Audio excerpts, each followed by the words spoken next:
Fala aí pessoal, é com muito prazer que eu começo mais um vídeo. Faz tempo já que eu não gravo, eu sei. Eu quero em primeiro lugar mandar um beijão pra Priscila, ela que acompanha o canal, ela que tá sempre postando aí comentários. Falou, Sala, manda um beijo pra mim. Então, um beijo pra você. Eu quero mandar também um abraço pro João Paulo Forte, o Kravnov. Nós aí tivemos uma tarde que nós ficamos jogando aí o Rise Son of Rome, foi muito legal, muito da hora. Já passei você, viu, João? Já tô no nível 210 já. O vídeo de hoje vai ser uma coisa que na verdade eu já falei alguma coisa a respeito. Muitas pessoas já até sabem. Passando lixeiro. Olha o barulho, ó. Com certeza vai interferir na gravação. O vídeo de hoje, como vocês viram no título, é como a ideologia religiosa engana você. Como que as pessoas são enganadas através da religião, né? Como é que funciona esse procedimento, né? Essa semana eu estava pensando com relação à perspectiva, né? Como que as pessoas encaram a realidade, né? Como que é um religioso e como é um não religioso. Não só interpreta a realidade, mas interage com ela. Para começar esse vídeo, nós precisamos definir o que é realidade. Então, eu peguei um conceito bem simples, conceito aí do dicionário online, o Priveran. Vocês estão vendo aí, ó. Realidade, qualidade do que é real, existência de fato. O que existe realmente, coisa real. Conjunto de todas as coisas reais, diferente de fantasia, ilusão, irrealidade e ficção. Uma outra definição também que eu gosto de usar para a realidade é essa, ó. Denomina-se a realidade ao conjunto de coisas existentes, como também as relações que elas mantêm entre si. Tudo que se possa ser mensurado e percebido através dos nossos 5 sentidos principais. Tudo aquilo que nós podemos decodificar, sentir, perceber através dos nossos 5 sentidos e, além de tudo, mensurar, né? Você consegue ter essa percepção, nós denominamos como realidade. Mas Sala, por que você está falando isso, né? Bom, é importante nós definirmos realidade porque no meio religioso isso é um pouco distorcido. Os parâmetros religiosos para a percepção da realidade são diferentes, não são iguais ao parâmetro cético, agnóstico ou mesmo científico, né? Eu fiz esse desenho, né? Vocês estão vendo aí o triângulo, para exemplificar como é que funciona a análise e comportamento da realidade baseado num ponto de vista, né, numa perspectiva religiosa. Veja que embaixo aí é a base, né? A base de toda experiência, toda visão religiosa, ela está fundamentada no quê? No livro. Então vocês estão vendo aí, ó, livro você pode considerar um livro sagrado, seja qual for. Então, tudo parte, né? Você percebe que é a base que sustenta tudo, óbvio, né? Então, a base da análise e comportamento da realidade do religioso é o livro. Bom, em cima do livro o que nós temos? Nós temos a idade do texto, isso de certa forma, no ponto de vista religioso, dá certa autenticidade, veracidade ao próprio livro, né? Então, se ele tiver 2, 3 mil anos, ele passa de uma certa forma a ser verdade ou algo sublime, né? Acima da idade do texto nós temos os sentimentos, então aí entra toda aquela que eu já falei a respeito em vídeo meu, todo aquele sentimentalismo, né? A emoção humana, choro, alegria, tristeza, por aí vai, todos os sentimentos. No topo disso tudo está a fé. E o que é essa fé, Sala? Do que fé você está falando? Bom, a fé simplesmente é o acreditar por desejar acreditar. A pessoa acredita naquele texto, ela acredita nos sentimentos, ela acredita na idade do texto, por simplesmente acreditar. É o desejo da pessoa em acreditar. Os critérios para se ter fé são muito vagos e normalmente você atribui isso ao desejo da pessoa em querer acreditar. Então não tem muito rodeio, né? Fé basicamente é isso, é acreditar em algo sem ter evidência. Você simplesmente tem o desejo de acreditar naquilo, pronto, acabou. Antes de eu comentar com vocês como que essa metodologia religiosa engana você, deixa eu apresentar a outra versão, que é a versão, não vou dizer científica, porque científica tem mais outros detalhes, tal. Eu fiz uma versão mais amena, seria a minha própria visão de mundo e a visão dos céticos, os agnósticos, a maioria do pessoal que não tem uma visão sobrenatural do mundo, eles pensam mais ou menos dessa forma, ó. Vocês estão vendo aí de novo a pirâmide.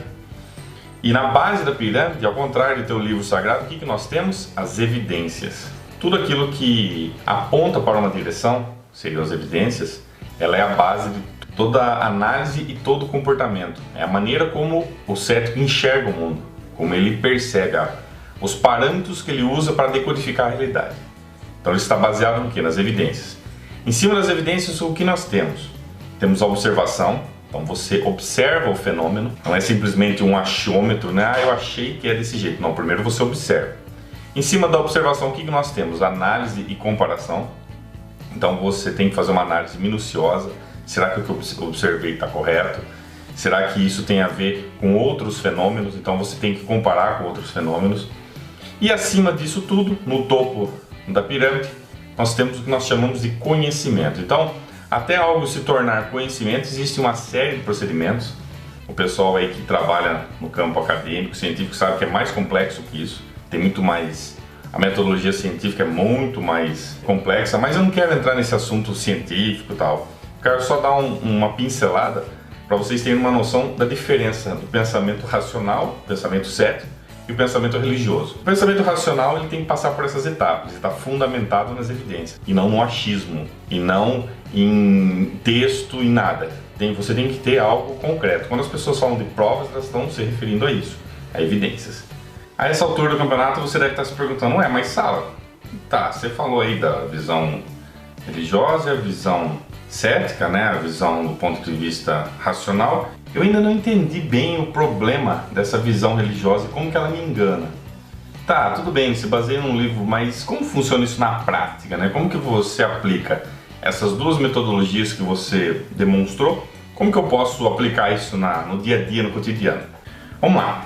Se para algo ser real, palpável, ele simplesmente precisa estar no livro e isso está atrelado a sentimento, a acreditar, a fé, então nós temos um sério problema. Veja só. Vamos pegar um exemplo aqui muito simples, muito básico, você vai entender o que eu quero dizer. Dos dois lados da moeda, tanto do lado religioso como do lado racional, nós temos afirmações, nós temos alegações. Pense nessa afirmação. Anjos são seres invisíveis que protegem as crianças. O que eu estou fazendo aqui? Eu estou fazendo uma afirmação. Eu estou afirmando que existem anjos e esses anjos são invisíveis. E esses anjos, além de serem invisíveis, eles protegem as crianças. Qual que é o problema disso? Como que eu sei que isso é uma verdade e não uma enganação? Vamos voltar ao começo do meu vídeo. Vamos lá. De onde veio essa ideia de anjo? Do livro. Ah, e de onde veio essa ideia que eles protegem, que eles são invisíveis? Do livro. Está tudo baseado no livro. O que faz com que essa afirmação aparentemente seja verdadeira é a fé das pessoas, o acreditar no que está escrito no texto. A pessoa tem essa crença e ela começa a perceber a realidade dessa forma. Então, de repente você vê um acidente, morre-se lá 2, 3 pessoas, mas uma criança é salva. Então, a pessoa que tem essa perspectiva, que ela encara a realidade dessa forma, o que ela vai atribuir? Ah não, foi um anjo que protegeu aquela criança.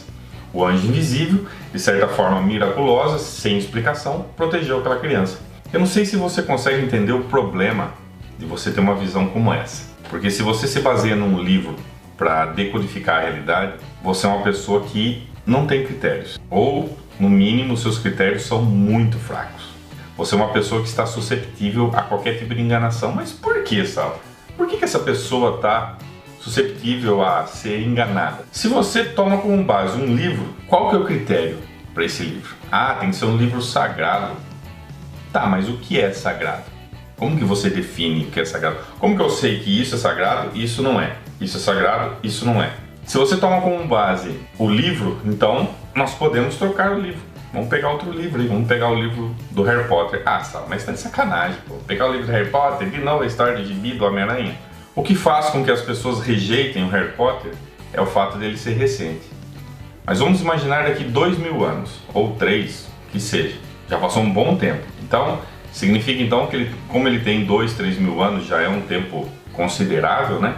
Se tornou mais verdadeiro. Então significa então que agora, pelo fato de ele ter 2, 3 mil anos, agora realmente existem bruxos, realmente pessoas fazem aquela transmutação que a gente viu no filme, né? A pessoa transforma de gato para ser humano. Tem o tal do... como é que chama aquele poder lá do Harry Potter? O Spectrum Patronus. Existe Spectrum Patronus, aquela luzinha que sai da varinha? Será que daqui 2000 anos isso vai ser verdade? Não, realmente existe o Spectrum Patronus. Ela vai sair da minha varinha um dia. É uma questão de fé. Essa metodologia, se é que podemos chamar de metodologia, né? Ela não está fundamentada na realidade. Veja que se você usar os padrões religiosos, beleza, não, tá no livro, beleza. Então você olha lá, tá no livro, beleza. Então existe. Você não tem nenhuma análise, nenhum critério. Agora, se você passar isso por ponto de vista racional, a maneira racional de se enxergar o mundo, olha como muda as coisas. Voltando de novo à frase, ó, vocês estão vendo aí a frase, ó, anjos são seres invisíveis que protegem as crianças. Primeiro, quais são as evidências que nós temos de que anjos existem? Livro não prova nada. Livro tem um monte de coisa. Nos livros tem super-herói, nos livros nós temos pessoas super fortes, nos livros nós temos pessoas que teletransportam, nos livros nós temos uma infinidade de seres, pessoas, animais, monstros. Nem por isso eles são reais. Se o livro não estiver de acordo com a realidade, o que o livro está dizendo é uma ficção, é uma mentira, uma enganação. Segundo, aqui está dizendo, né, de acordo com essa afirmação, os anjos são seres invisíveis. Se eles são invisíveis, como é que eu consigo identificar que eles são invisíveis? É uma outra questão interessante. Como é que eu sei que eles são invisíveis? Se eu não posso mensurar, eu não posso analisar, como que eu posso afirmar que ele é invisível? Eu só posso afirmar que ele é invisível baseado em alguma evidência, algum dado. O ar, né? O ar ele é invisível, você não vê ele. Bom, tudo bem, você não enxerga ele com os olhos, mas existem várias metodologias para se comprovar a existência do ar. Existem equipamentos, existem métodos que comprovam a existência do ar, do oxigênio. Então, você até pode afirmar que algo é invisível, não tem problema, desde que você tenha evidências, desde que você tenha métodos para comprovar que essa invisibilidade ela pode ser mensurada. No caso do ar, por exemplo, né? Então você não vê, mas sente, você vê o movimento dos objetos, você pode fazer experimentos no laboratório, existe um monte de... Eu não vou ficar aqui gastando meu tempo para explicar com relação ao ar. Se você pesquisar aí no Google tem um monte de informação. Aí tem um outro problema dessa alegação. Esses anjos que você não tem como comprovar a existência, eles protegem as crianças. Então aí entra a questão, como é que funciona essa metodologia de proteção às crianças? Ele protege todas as crianças? Ou será que só protege as crianças brancas ou as asiáticas? Como é que eu sei que ele está protegendo ou não?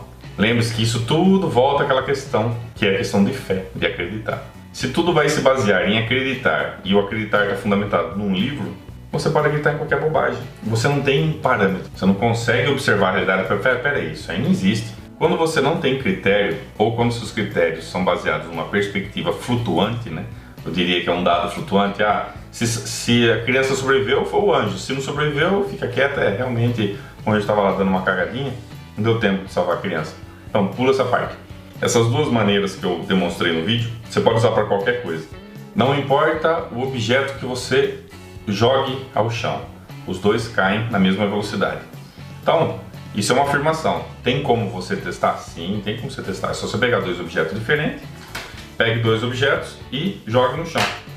Você pode testar isso, você pode comprovar, você pode analisar. Você tem evidências que suportam a sua afirmação. E é extremamente importante nós temos essa noção da questão dos parâmetros. Se os seus parâmetros são baseados em livro, né? Se é baseado num livro, veja que isso é um sério problema. Vamos pegar o cristianismo aqui no Brasil. Todos eles se fundamentam num livro. Cada segmento interpreta da sua forma. Você vê que todos acreditam no livro, todos. Mas cada um interpreta de uma forma. Cada um enxerga de uma forma. Por quê? Porque eles não são fundamentados na realidade. Eu não posso simplesmente falar, os dois objetos caem na mesma velocidade. Se um cara lá no Japão for fazer, vai dar a mesma coisa. Se um cara for lá na China, seja onde for, o resultado é sempre o mesmo. Porque eu estou fundamentando a minha afirmação numa evidência e não numa interpretação de um texto. Quando você se fundamenta na interpretação do texto, cada pessoa vai enxergar de uma forma. Não é à toa que existem milhões de segmentos cristãos. E outra coisa também interessante, mesmo que você pegue lá uma igreja com 150, 200 pessoas, dentro daquela igreja, embora eles concordem com o pastor, com o padre, tem pessoas ali que pensam diferente. Tem pessoas que interpretam aquele texto de uma forma diferente. Eles não concordam com o líder, não falam nada, não concordam, mas ele interpreta. Por que isso acontece? Porque um livro, um texto, ele abre margem para infinitas interpretações. Por isso que eu falo, você não pode se fundamentar simplesmente num livro, você tem que se fundamentar nas evidências. Se você chega e pega 2 objetos e joga aqui, pega outros 2 objetos e joga, pega independente dos objetos e sempre o mesmo resultado, não tem como você ter interpretação diferente. Não tem como. O que pode ter são variações em teoria, mas ninguém vai falar coisa absurda, ninguém vai falar assim, ah, se eu arremessar os objetos vão para cima. Então, por exemplo, você pega quem se baseia no livro, a pessoa fala lá, ah, não, esse texto aqui quer dizer X, a pessoa fala, não, isso quer dizer Y. Você percebe que existem contradições absurdas em quem se baseia num livro. Se você não quer ser enganado, se você não quer ser feito de trouxa, comece a se autoanalisar. Como é que eu encaro a realidade? Como é que é a minha perspectiva? Como é que são os meus parâmetros? Será que os meus parâmetros eles são condizentes com a realidade? Se for simplesmente no eu quero acreditar porque eu quero acreditar, qualquer coisa que as pessoas falarem você vai acreditar. Tanto é verdade que tem gente que come até grama achando que está agradando um ser superior, achando que tá ok. Para quem acompanha as notícias aí, teve um pastor que convenceu os fiéis a comer grama, achando que isso, de certa forma, vai agradar a Deus. Teve um outro caso também de um pastor que pediu, né? Impôs, né? Para as irmãs irem sem as roupas íntimas. Então, as pessoas foram lá sem motivo algum. Então, o pessoal vai na igreja sem calcinha, sem sutiã, sem cueca também o pessoal. E as pessoas seguindo. Por que as pessoas seguem qualquer coisa que o líder falar? Essas aberrações. Tem caso até mais sério, né?